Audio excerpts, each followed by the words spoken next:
Krishna Prabhuji Pandana, please. Om Namo Bhagavate Vasudevaya. Om Namo Bhagavate Vasudevaya. Om Namo Bhagavate Vasudevaya. Om Ajnanatimidandasya Jnananjanashalakaya Chakshurunmilitam Yena Tasmai Shri Guruve Namaha. Shri Chaitanya Manobhishtam Sthapitam Yena Bhutale Swayam Rupa Kada Mahyam Dadati Supatantikam Vandeham Shri Gurum Shri Udapatakamanam Shri Gurum Vaishnavamsya Shri Rupam Sagrajatam Sagana Raghunatham Idam Tam Sajivam Sadvaidam Savadutam Parjana Saidam Krishna Chaitanya Devam Shri Radha Krishna Padan Sagana Ladita Shivishakam Idam Sya Ye Krishna Karuna Sindhu Dina Bandho Jagatpade Gopesha Gopika Kanda Radha Kanda Namotude Tapta Kanchana Gaurangi Radhe Vrindavaneshwari Shabano Sude Devi Pranamami Hari Priye Vancha Kalpatarubhesya Kripa Sindhubhya Vacha Patidanam Pavanebhyo Vaishnavebhyo Namo Namo Nama Om Vishnupadaya Krishna Prishtaya Budale Srimade Bhaktivedanta Swami Nidanamine Namaste Saraswati Deve Gauravani Pracharine Nirvishesha Shunyavadi Paschatya Deshatarine Jaya Shri Krishna Chaitanya Prabhu Nityananda Shri Advaita Gadadhara Shivasadi Gaura Bhaktam Hare Krishna Krishna Krishna Hare Hare Hare Rama Rama Rama Hare Hare Guruve Gaurachandraya Radhikaya Tadare Krishnaya Krishna Bhaktaya Tad Bhaktaya Namo Krishna Tudiya Pada Pankaja Panjarandam Advaiva Me Vishatu Manasa Raja Hamsa Prana Prayana Samaye Kapavadha Pitte Kandavarodhana Vidho Smaranam Kudaste Hare Krishna Harium Tassat. So we are reading from Mukundmala Stotra, 52nd verse, one more verse, only 53. After that, Mukundmala is finished. Okay. So let us try to read this. Yasya priyo shruti dharau kavilo kavirau mitrau dijanma varapatma sarau adhutam tenam bujaksha charanam buja satpadena ratnyakrida kridriyam kula shekharena Yasya priyau sudhidharau kavilo kavirau mitrau dijanma varapatma sarau abhutam tenam bujaksha charanam buja shatpadena Rajna krida kritir iyam kula shekharena. Rivol Tarini Mataji. Hare Krishna Prabhuji Hare Pandana, Krishna. pranams.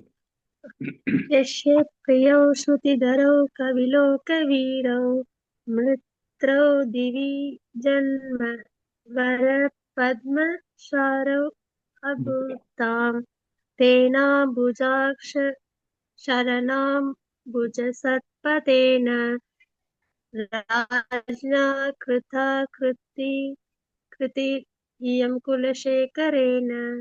Haribol. Okay. Sachi Mataji. Hare Krishna Prabhu. Hare Krishna. Yasya priyau shrudidharau kavilo gavirau mitrau dvijanmavara padmasarau abhutam tenam bujaksha charanam bujashatpatena rajnya krita kritiriyam kulashekharena. Haribol.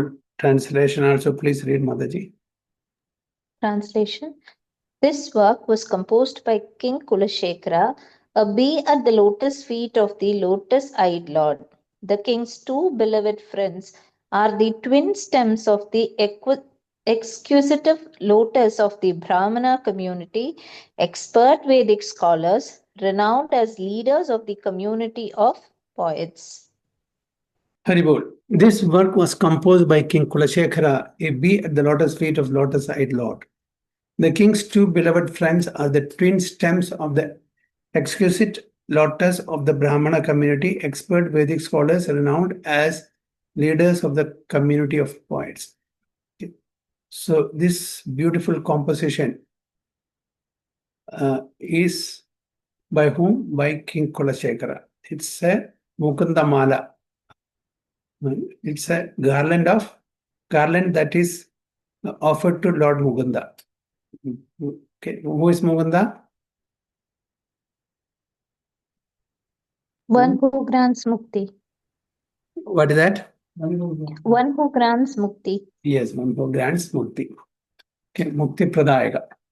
One who can award mukti. No one else except Mukunda can award mukti. Okay. Even Lord Shiva tells this to Parvati Mata. Oh, my dear Devi, please ask anything and everything from me except one thing. What is that? Mukti.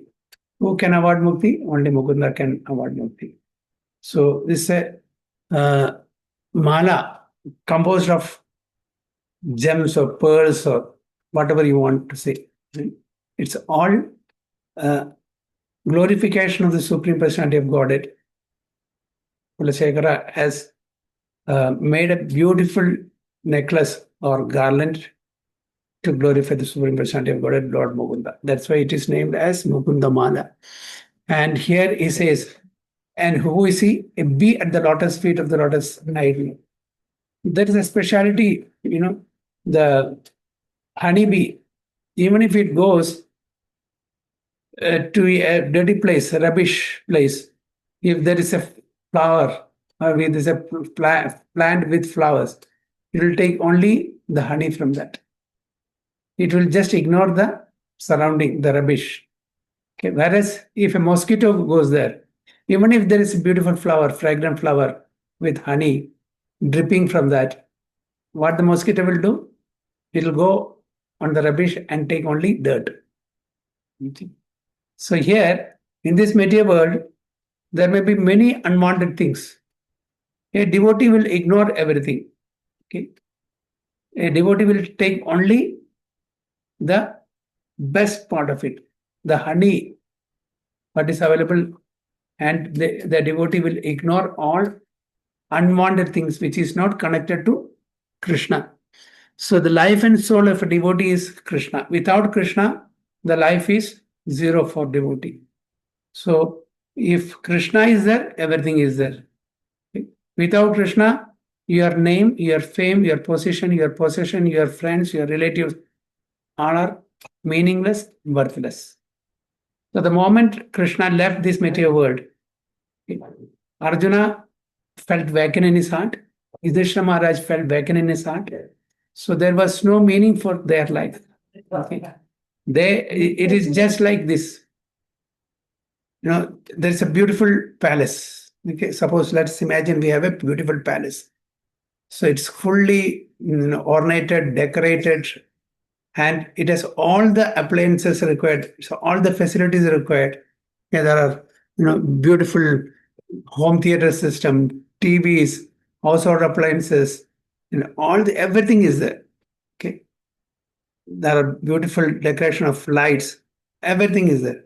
Suddenly the current goes. Suddenly the electricity goes off. There is no replacement for electricity. What is the use of all this palace decoration and ornament? Nothing. All the appliances, electrical appliances, electronic appliances, without electricity, it will not work. There is no use. So similarly, if Krishna is not in our life, now all the material comforts is just like a body without soul. A body without soul. Just like how Yudhishthira Maharaj and Arjuna and other Pandavas and all the devotees of the Lord feels the same. Without Krishna, life is nothing. When Krishna, after the war, when Krishna, wanted to get down from the chariot, Krishna told Arjuna first, you please get down. Arjuna said, why Krishna? You please get down. No. You please get down. Then Arjuna just obeyed. He go down and Krishna go down. Immediately, the Ratha, the cart went exploded. Why? Till that day it did not. Only on the last day. Why did it happen? What was the reason? What was the reason? There were many astras that actually destroyed Prabhuji, but because Krishna was there, nothing didn't happen. He was the backbone. He supported the entire Rath. Yeah, he protected till the last day because of his presence, his prowess. It was well protected. Okay. Arjuna was thinking, I am, what do you call Gandhivdhari. I am a Maharathi. It's because of my prowess, my strength, my power, everything is going smoothly. But he came to know the moment he, came from Dwaraga to Hastinapura on the way, little simple cowherd boys defeated him. He had the same Gandiva. He is the same Arjuna.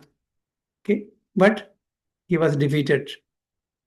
So without Krishna, no protection, no guidance, no inspiration, no motivation. Everything is a big zero. So Krishna's presence in the devotee's life is everything. Even in the material world, it's like that. If you want to keep the relation intact, if you want to have a harmonious life with others, we have to keep Krishna in the center and serve for his satisfaction. Otherwise, there'll be small bombs exploding every now and then. When the focal point is Krishna, everybody wants to serve Krishna for his satisfaction, there'll be harmony, there'll be cooperation among the devotees also. Even among the Pandavas, why the central figure was Krishna. So they were cooperating each other. Okay, although they had difference of opinions they had. Just like these 5 fingers are not alike. Similarly, they too had difference of opinion, but they all worked, cooperated mutually because Krishna was in center. But when Krishna left, the same Pandavas, the same palace, the same kingdom, everything is there, but they have no will to live further without Krishna. So their life and soul is Krishna. So similarly, here Kulashekara Alvar is also, he is simply considering himself a bee at the lotus feet of the lotus-eyed Lord, because he wants to taste the honey that is coming from the lotus feet of the Supreme Personality of Godhead. He is enjoying that honey. Okay. So here in the purport, let's see what this is. Like a bee at the lotus feet of Lord Krishna, King Kulashekara has made honey in the form of exquisite poetry which overflows with nectarian descriptions of the Supreme Lord. So he has used all his skills and ability, his imagination, to compose this Mukundmala in glorification of Supreme Personality of Godhead. How much ever we glorify, it is less, because words are not enough. It's not adequate to glorify the Supreme Personality, because he is Adokshaja. He is Adokshaja. Adokshaja means Aksha. Adoksha Ja. So starting and ending letters of the Sanskrit alphabets, A and Ksha. Even in Malayalam it's also like that. Right? So any words with different permutation combination, starting from A to Ksha, A to Z, you make, that will not be sufficient to glorify the Supreme Personality of Godhead. It will be Adham. Adham means lower. It will not be enough. So you cannot glorify the Supreme Personality of Godhead with material, mundane words. It's not possible. So even within his limited capacity, his expert skills as a poet, he has tried his level best to glorify the Supreme Personality of Godhead by composing this Mukundmala. That's what he says. So in the form of his exquisite poetry, which overflows the nectarian descriptions of the Supreme Personality of Godhead, Supreme Lord. He has also cried out to the Lord for deliverance from the ocean of material suffering. So his only request is that he should be delivered from the suffering of material miseries. That is only, just like our Narayana Patadri also. He glorified by composing Narayana, which has about 1,000 verses. Right? And at the end, what he asks, he's asking, please cure my paralysis disease. So similarly here, Kulashekara Alva is also asking for his deliverance from the ocean of material suffering. So he doesn't want any further life in this material world. He wants to be a part of the entourage of the Supreme Personality of Godhead, personal, the inner family member. Everybody wants to become the innermost member of the Supreme Personality of Godhead. So there are different types of liberations. Okay, the lowest is Sayuja, which devotees doesn't even speak of. Is the lowest. You are losing your own identity, right? Your existence. We are just losing that. So Sayuja is out of question as far as devotees are concerned. In fact, devotees doesn't even talk about liberation, but still, if at all they want to attain liberation to the spiritual world, Vaikunta, the option is only four for them. Sarupya, Samipya, Salokya, Sastya. So, Sarupya means having the same Rupa of the Supreme Personality of Godhead. Samipya means close proximity. Okay? And Sastya means with the same opulence. Salokya means in the same. So, devotees want just like bee, it will not go and stay somewhere and ask for honey, please get me honey. It will go to the core of the flower and taste the honey. Similarly, the devotees also want to be with the Supreme Personality of Godhead and enjoy that honey that is coming from the flowers. Hare Krishna, Prabhu. Yes. Hare Krishna, Prabhu. Prabhuji, Sarupya is Vaikuntha Loka. But what about others, Prabhuji? That is in the Goloka Vrindavan or everywhere you can everywhere? have. Everywhere. You can be Samipya with in Goloka also. Sarupya also you can have. Okay, just like the Lord we will have form. Prabhuji, for example, I thought it is only. For example, Uddhava. Look alike. Uddhava is look alike. Not only Vaikuntha. So, if he is a pure devotee, he has such a this thing, desire, it is possible. Uddhava is look alike. Isn't it? So anyway, Vaikuntha it is more because everybody is in the Vishnu form, 400 form and close proximity. So it's possible. So what I was telling about, anyway. Prabhuji, 4 types of liberation you were explaining. That is for the devotees only. Yeah, this 4 types of liberation, although the devotees doesn't aspire for any liberation. They want to just satisfy the Supreme Lord and to be part of their special entourage. That is not that devotees happy wherever they are. They want just to serve Supreme Personality of Godhead. Supreme Personality of Godhead's satisfaction is this ultimate goal. So whether they are in the Vaikuntha or Goloka or even in hellish planet. Who is there in hellish planet? Yamaraj. He is also serving. Okay.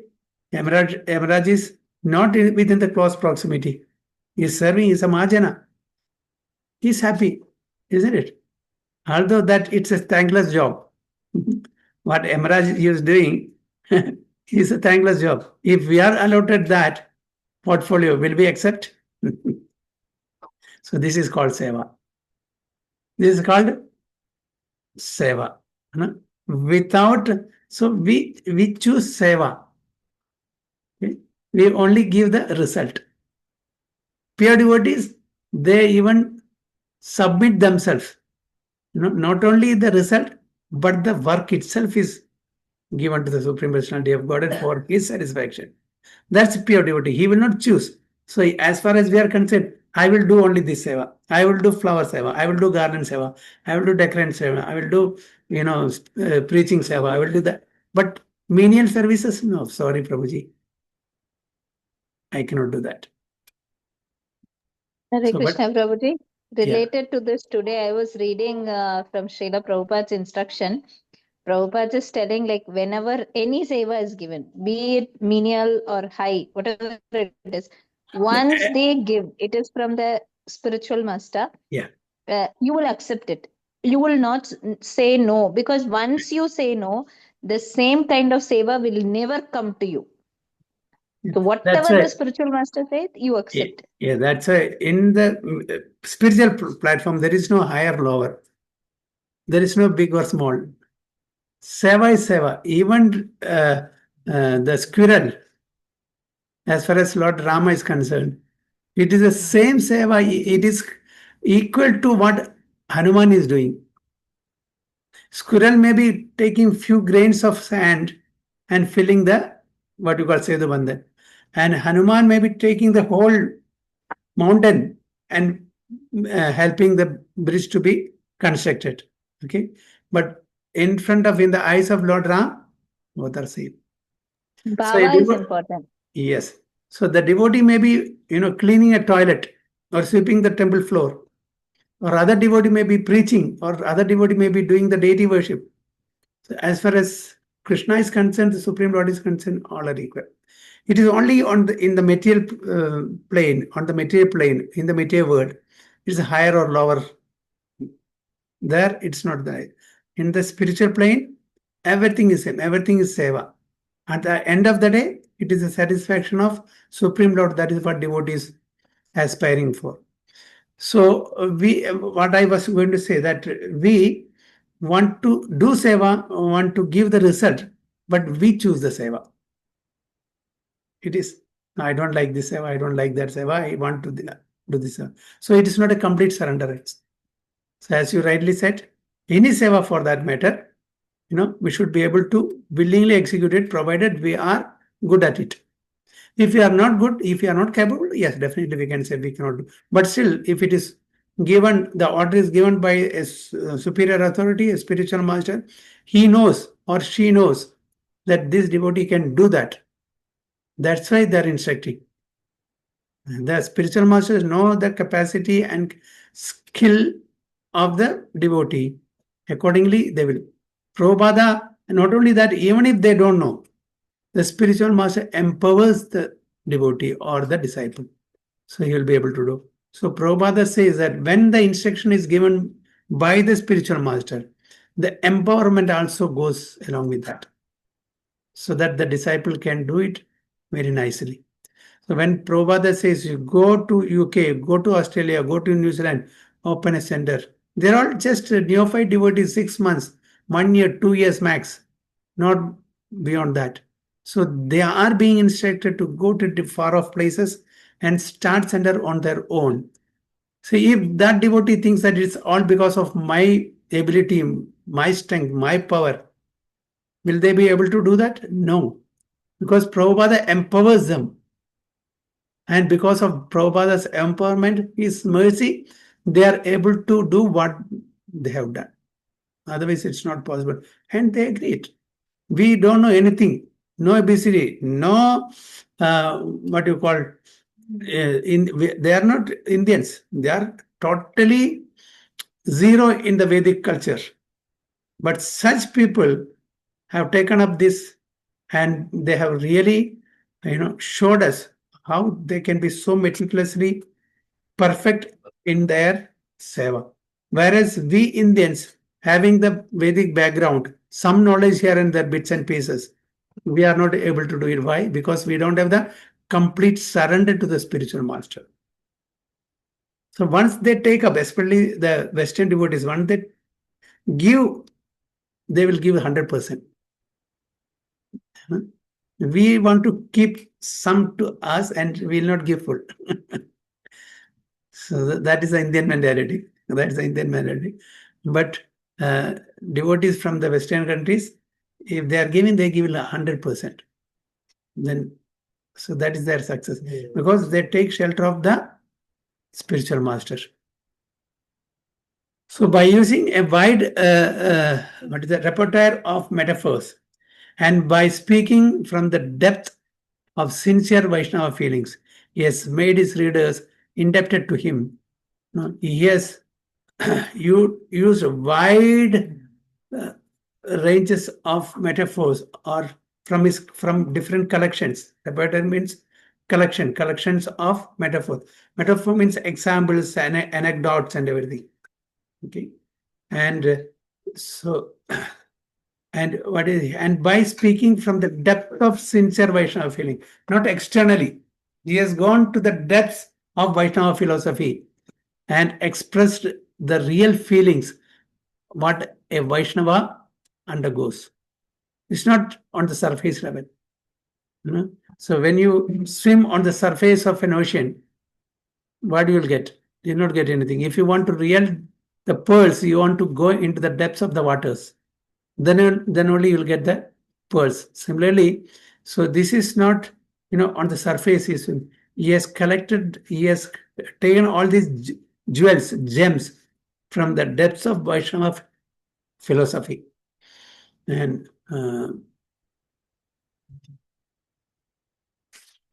okay. So now they may also become bees and drink the honey of the Mukundmala Stotra. Okay. He has made his readers indebted to him because such a very rich philosophy in a very beautiful poetic form he has presented, without any compromise in the Vaishnava philosophy and without any compromise in the ecstatic feelings that is happening between the devotee and the Supreme Personality of Godhead. So they are all the readers are indebted to King Kulashekhara Alvar. Now they may also become bees, just like Kulashekhara Alvar, and drink the honey of the Mukundmala Stotra. So by hearing this, by reciting this, we are drinking the honey through our ears. Okay? Drinking through the ears, through Shravana. Okay. So among the 26 qualities of a devotee, one is that he is a kavi or poet. Kavi means poet. So 26 qualities of devotee. So one of the qualities kavi, poet. He is a poet. Now most of the acharyas, okay, if you see, they have not gone to any college or universities. Have they? They're expert in all 26 qualities. Is not so. They are poets. They are singers. They are grammarians. That is expert in Sanskrit grammar, logic, and so many things. They have only been to Gurukul, and those days there were no modern education system. No modern equipments, and despite of lack of such situation, no sir, but the Gurukula was able to cultivate such gems of students, who became greats more than the scientists. So how was it possible? It is because of the blessings of the spiritual master on their disciples. So they empower. If you see the architectural, beauty of all our temples, especially in the South India, the expert engineer with all the so-called advanced technologies and computers and this and that, they won't be able to make such things. Such precise engineering work, architects. It is then we say those era is called Iron Age. Now this is Golden Age, they say. It is actually the opposite. It was a golden, then silver, then copper, now it is iron. Now we say this is the most civilized, advanced technological civilization. We say that the modern scientists. But exactly, we are going away from the nature. We are going away from the Supreme Lord. Whereas in the olden days, we are not going away, we are going closer to Supreme Lord. So which is best?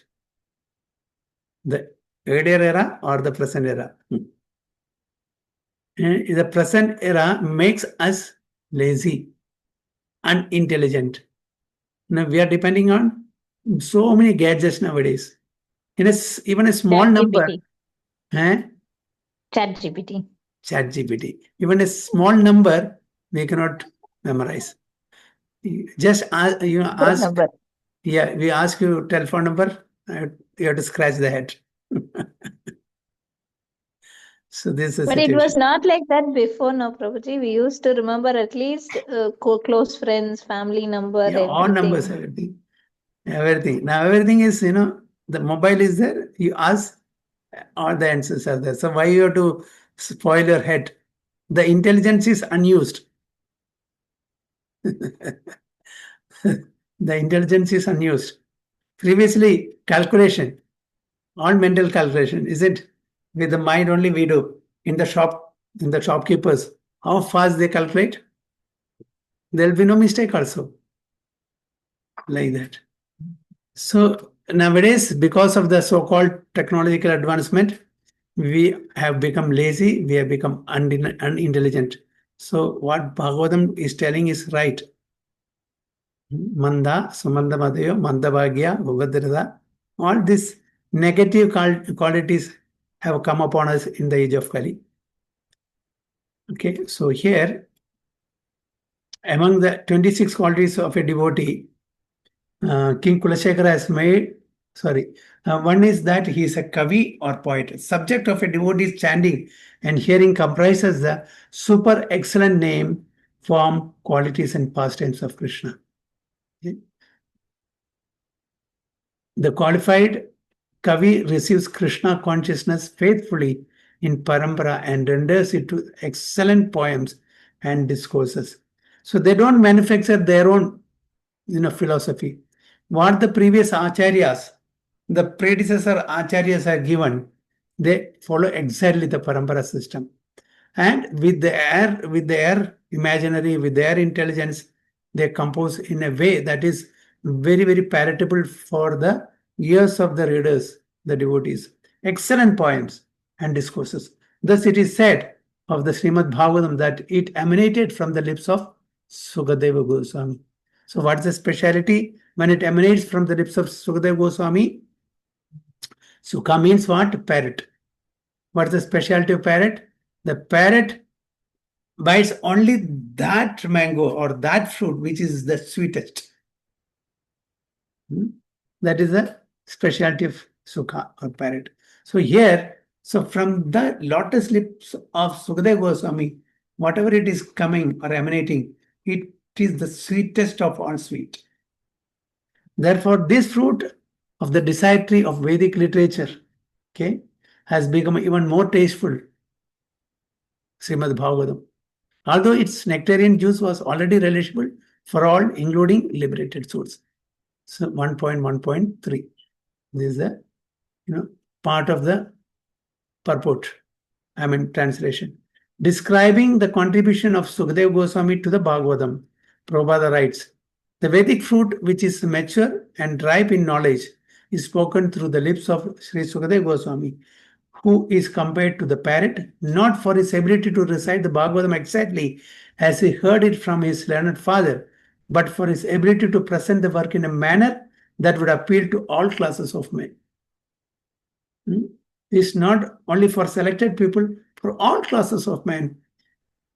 It is really juice with the essence. Everybody wants to have the juice, right? Which is very nectarian. So he has presented in such a way, it appeals to all classes of men from all walks of life.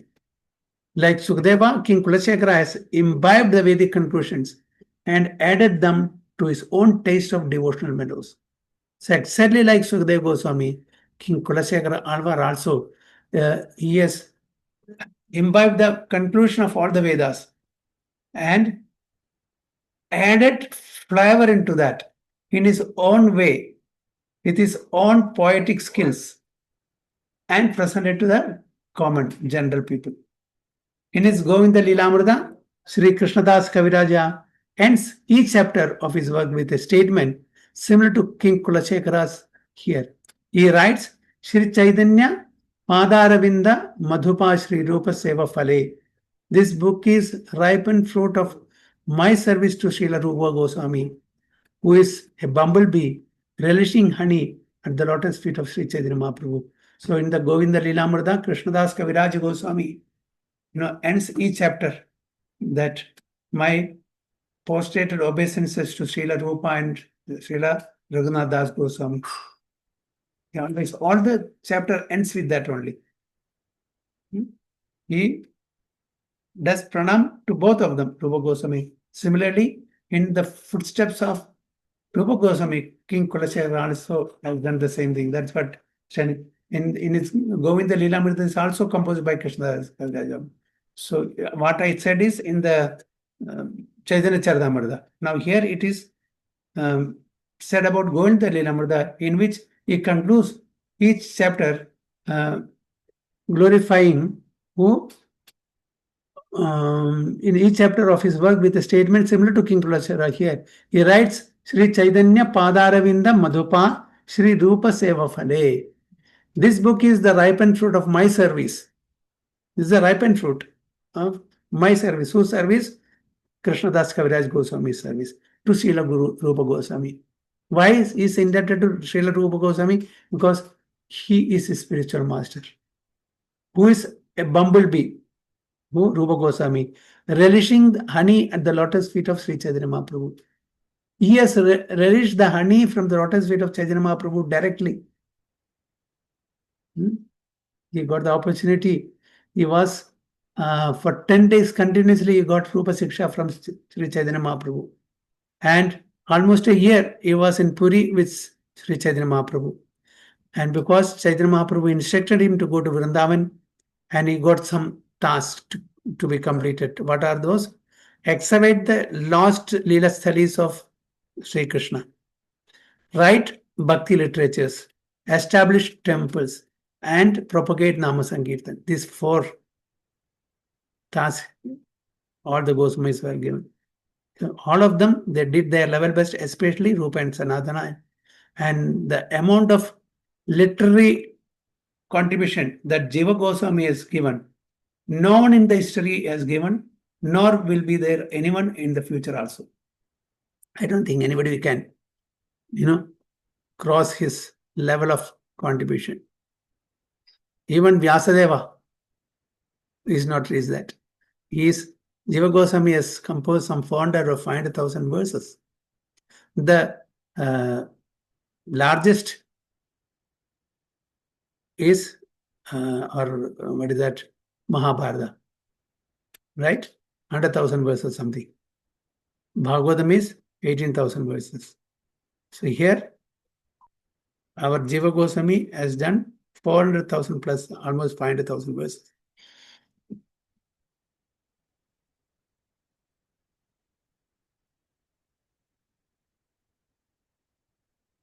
Okay, so here, like Sukadeva, King Kulashekhara has imbibed the Vedic conclusions, added to them his own taste of devotional mellows. In his Govinda Lilamrita, we read this, no? Yes.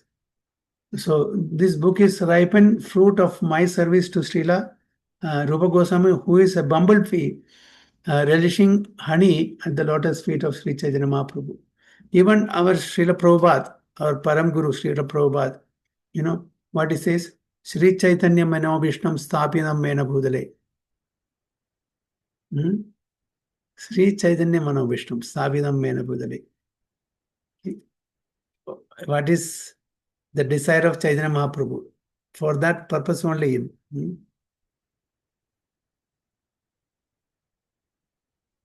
So we are all whose anugas? Rupa anugas. Okay. We are all Rupa anugas. And we are Prabhupada anugas. So Prabhupada is following Rupa Goswami, we are following Prabhupada. So ultimately we are Rupa anugas. This book is a ripened fruit. Okay. The honey sweet nectarian rasa of Krishna consciousness is also expressed by Vidyamangala Thakur in his Krishna Karna Amrita. Okay.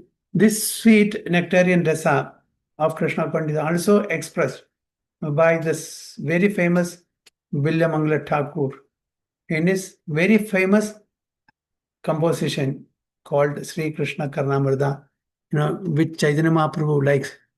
Chaitanya Mahaprabhu likes, some of the poets and literary personalities, especially devotees, who has composed many books or poems. and one of them is Bilamangala Thakur, Chandidasa, Jayadev Goswami, and what is his name? Yeah, Bilamangala Thakur, Chandidas, Vidyapati. He likes all their compositions, Jayadev Goswami and all.